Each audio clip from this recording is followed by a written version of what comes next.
Oh, okay. I'm wearing this shirt because the homies and I went to Outback Steakhouse maybe a month or two ago. I was playing a game of Fortnite with my friends, and my friend Mike had died. And he said, if you guys clutch up this game, because we thought we were going to lose. If you guys clutch up this game, I'll buy it. Because we were talking about Outback Steakhouse during the game. He said, if you clutch up this game, I'll buy everybody Outback Steakhouse.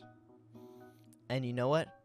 That was the greatest thing he could have said to us. The greatest motivator. And we clutched up and we won the game. So he owed us bloomin' onions. Simple. Now, I didn't know that we were supposed to dress fancy for this dinner. So last minute, I got in my outfit. This is actually a high-quality Hawaiian shirt. It is from Hawaii. This is a shirt that my great-grandfather wore when he was hanging out in Hawaii in, like, the 50s. So this is a real Hawaiian shirt. Authentic. The reason we went to Outback Steakhouse for a fancy dinner. Listen, there's those restaurants that are a lot similar, like Chili's and Fridays and Applebee's. Restaurants like that are placed not in strip malls, but like around strip mall areas. It's for like middle class families to go out to dinner on a Friday and enjoy their time. And you know, that's fine. But I'd say Outback Steakhouse is a little bit higher class than that. And that's because they have like $75 steaks on the menu. And it's a little bit insane. Frankly, it's mad that they have that people will pay that much money for a strip mall steak. It's fine. But if I was going to get a steak, I would go to California Grill, where you're paying a little bit extra for a higher quality product. I think that can be understood across the board. Now, we roll up to Outback Steakhouse. I'm not going to lie.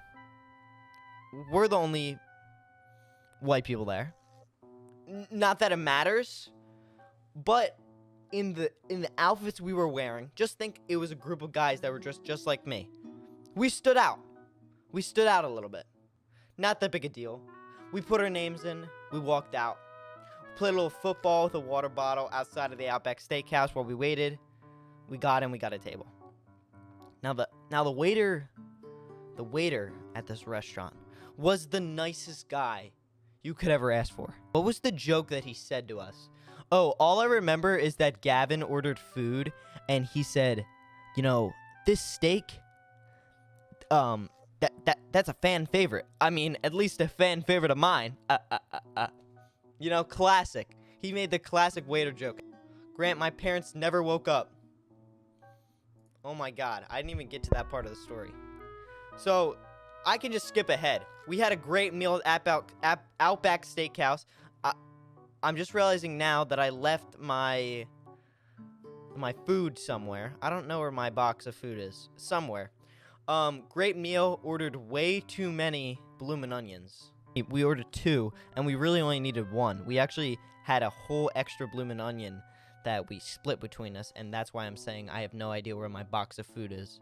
What did I get? I got the sauce. Apparently, there's a special sauce that you dip the bloomin' onion in, and then there's a spicy chicken sandwich with that sauce on it. So, there you go. It was flippin' awesome. As soon as we ordered all the food, I knew that we had way too much. Actually, my friend Austin, who was right across the table from me, basically had a 3-course meal. He had the bloomin' onions and wings that we had for appetizers. Then, with his steak and lobster, I'm serious, this is a strip mall steak and lobster. Actually, I think seafood, even an hour from the shore, a little bit dangerous. If you're in Tennessee, don't get the lobster, because you know that shit's been frozen, boxed up, and like getting spoiled in some box somewhere. So don't fuck with the lobster or any seafood that's in the middle of the country. Ryan and Austin both ordered this, but my boy Austin also got the soup of the day, and salad. So he had a 3-course meal of Basically it was carbs. We were just consuming carbs. And I know that the Bloomin' Onion, what was it? It was like 1,600 calories. If you ate the Bloomin', oh my gosh, the waiter said, yes, when he started working at Outback Steakhouse, he was like, oh my gosh, I'm gonna get the Bloomin' Onion every day. And by the third day, he was like, oh no, the Bloomin' Onion. This man was eating basically a 1,400 calorie fried onion at his workplace. That's a Bloomin' Onion, if you guys don't know. I actually have never eaten a Bloomin' Onion before, and the guys were very surprised when I said that to them while we were playing Fortnite that elusive day. Which is kind of the reason that the challenge was win this game, and I'll take you out to Outback Steakhouse. I've never had a Bloomin' Onion. That looks disgusting. Now listen. I'm gonna say it. It was nothing special. And I'm sorry. It was really nothing special. I bit into it, and you know what I thought? I thought, this is an onion ring. Because it is. Fried onion does not usually come in bloomin' form. Fried onion usually comes in ring form. And when I bit into it, all I thought was, wow. This is just a onion ring.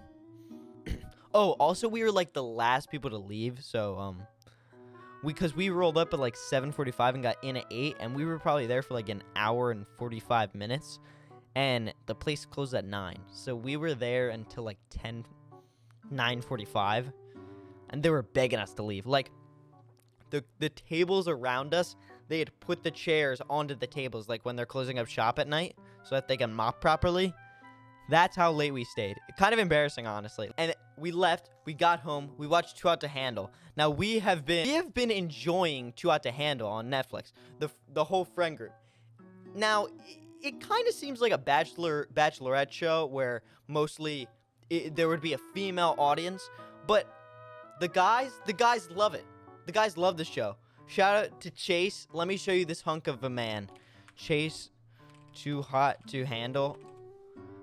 This is the greatest character on the show.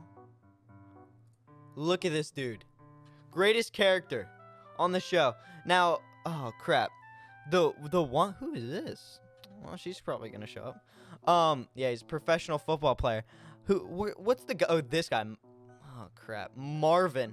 We liked Marvin at first, but he's not really cool anymore. We're not really cool with him. He's kind of a D-wad, if you know what I mean. Am I right? We watched Too Hot to Handle. We get yelled at by Ryan's parents saying like, "Hey yo, like, can we wrap up the party here?" Because we were kind of screaming at some of the plot twists. The plot twists in the show are amazing. And now, actually, the most stressful time of the night was, so Ryan and I,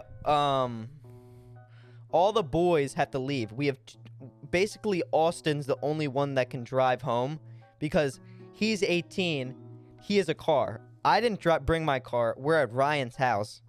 And then Austin drops the bomb saying, "Hey, yo, I can't drive everybody, because my parents are going to shit on me if I do." And Ryan's like, "Well, I can't go. I can't go. I'm 17. Like, I can't just get up and go. My parents will beat the crap out of me, or at least punish me." And we're like, uh-oh. Ryan, we finally come to the conclusion, no way Austin, we're kind of mauled about this, but no way Austin can drive everybody. Ryan's going to have to drive somebody. And he says, okay, well, the way I'll get least punished if I say that I had to drive Grant home. Because, let's be honest, Ryan's parents like me more than they like him. And he'll even attest to this. He likes me. They like me better than they like him. So, sorry about that. Sorry about that, Ryan. He said all true. No shame. He did. There you go. So, we get going. Ryan doesn't tell his parents that we're gonna leave. We're driving, and I stay quiet the whole ride because anything that I try to mention, Ryan's just gonna be like, oh shit, bro, my parents are gonna punish me. So I'm just completely quiet the entire ride. And just under his breath, he's like, fuck. Damn, man. Fuck. I'm not gonna bleep this video. So it can get demonetized, whatever. He's like, fuck, man, shit. And then there's this one moment where he's like, I'm more likely, my parents are always talking about how it's late at night and I'm really likely to get hit by some drunk ass driver. And he's like, it's more likely that there's no cars on this road. It's more likely I'm gonna get hit by a motherfucking deer than a car. And I'm just like, oh yeah, man. He turns onto my street, drops me off, and he does this weird ass like kind of roll into my driveway, but not so I can get out real quick. I hop out and he's off. Before I turn around, he's off out of my street. And and now he's saying right now that his parents never knew he left and he is a safe man. The most he'll get in trouble is about us yelling about Too Hot to Handle. Oh yeah. Hold up. Let me say, yo, like, subscribe, turn that notification bell on. Notification team cream, you know? Notif team cream team. That's what Ryan just said in my chat. Ring the bell to be on the cream team. Yo, guys, ring the bell to be on the cream team. Okay. Bye, everybody.